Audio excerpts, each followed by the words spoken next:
اگر کسی کے تقوی اور غیر تقوی کا پتہ ہے نا، بڑی آسان سی بات ہے، اس کو بولو اپنا موبائل فون سامنے رکھو، کیوں لاک لگایا ہوا ہے تم نے اس کو؟ دوست ذرا ہمیں بھی دکھاؤ تمہاری راتیں کیسے گزرتی ہیں، تمہارا دن کیسے گزرتا ہے، کوئی بتا سکتا ہے؟ یہ بری صحبت، یہ بری دوستی رسول اللہ صلی اللہ علیہ وسلم کے انتہائی قریب پورے مکہ مکرمہ میں، اگرچہ وہ کافر تھا، اگرچہ وہ دین اسلام کا دشمن تھا، مگر رسول اللہ صلی اللہ علیہ وسلم کے ساتھ سب سے بہتر سلوک کرنے والا، آپ کے پاس ادب سے بیٹھنے والا، حلم اور وقار، حدیث کے الفاظ ہیں وَكَانَ حَلِيمًا، وہ بڑا بردبار تھا، رسول اللہ صلی اللہ علیہ وسلم کے پاس بیٹھا کرتا تھا، آپ کی باتیں سنتا تھا۔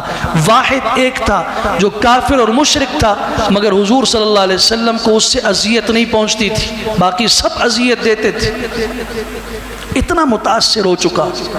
مگر سوچئے کہ دوستی کتنی بری ہوتی ہے۔ اس کا نام ہے عقبہ بن ابی معیط، اس کا دوست ہے ابی ابن خلف، بڑے گہرے دوست تھے۔ دلائل النبوہ میں ابو نعیم اصفہانی نے لکھا ہے، حضرت عبداللہ ابن عباس رضی اللہ تعالیٰ عنہ اس حدیث کے راوی ہیں کہ یہ شخص شام گیا ہوا تھا، عقبہ، اور دوسری روایت کے الفاظ کہ یہ نہیں، اس کا دوست ابی ابن خلف شام گیا ہوا تھا۔ جب وہ واپس پلٹا، گھر گیا، بیوی سے خیر خبر پوچھی، مکہ کے حالات کیسے ہیں، لوگ کیسے ہیں؟ اس نے کہا آپ کے جانے کے بعد آپ کا دوست عقبہ وہ تو بے دین ہو چکا ہے، صابی ہو چکا ہے۔ کیا ہوا کہ وہ محمد بن عبداللہ کی مجلسوں میں بیٹھتا ہے صلی اللہ علیہ وسلم، اور ان کے لیے بڑے نرم جذبات رکھتا ہے، لوگوں سے کہتا ہے انہیں کچھ نہ کہو۔ اس نے رات کھانا نہیں کھایا،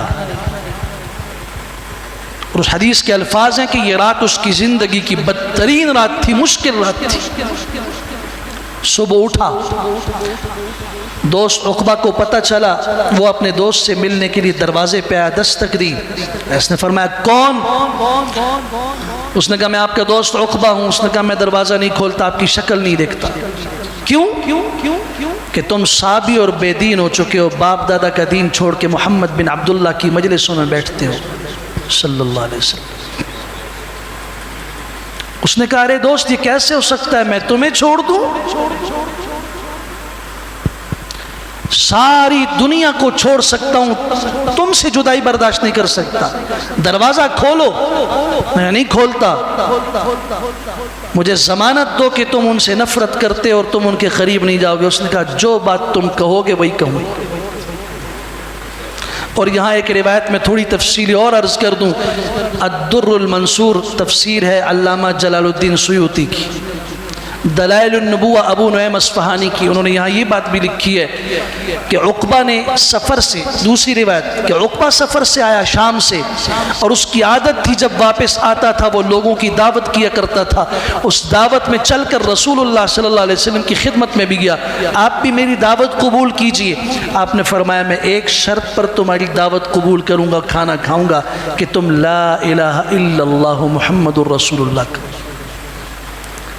اگر یہ کلمات تم نے نہیں کہے تو میں تمہارے پاس کھانا نہیں کھاؤں گا۔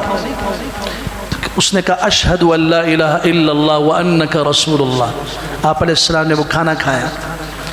اس سے آپ اندازہ لگائیے کہ وہ مسلمان ہو چکا تھا، مگر دوست کے کہنے پر اس نے کہا جیسے تم کہو گے میں وہی کروں گا۔ اس بدبخت ابی نے کہا جاؤ اور سب کے سامنے ان کے چہرے پر تھوک دو۔ عرب دنیا میں سب سے نفرت کا اظہار تھوک ہوا کرتا ہے، ماں کی گالی سے بھی بڑھ کر۔ جاؤ ان کے چہرے پہ تھوک دو، گالیاں دو ان کو، اور جو تم سے نفرت کا اظہار ہو سکتا ہے سب کے سامنے کرو۔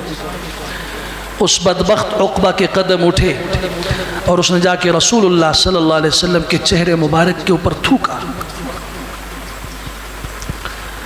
اور آپ علیہ السلام نے اپنے چہرے سے یوں تھوک کو ہٹاتے ہوئے فرمایا تھا، وہ رحیم اور شفیق، وہ رؤوف الرحیم پیغمبر، ان کی زبان سے آج جو جملہ نکلا ہے وہ اس تکلیف کو بتا رہا ہے۔ آپ نے فرمایا مجھے اللہ کی قسم لا القاک خارجا من مکہ الا، اللہ کی قسم اگر تم مجھے مکہ سے باہر مل جاؤ تو میں تلوار کے اوپر تمہارا سر لٹکاؤں گا۔ یہ جملہ رسول اللہ صلی اللہ علیہ وسلم نے کسی اور سے نہیں کہا تھا۔ لا القاک خارجا من مکہ الا علوت رأسک بالسیف، اور آپ نے ایسا کیا بھی۔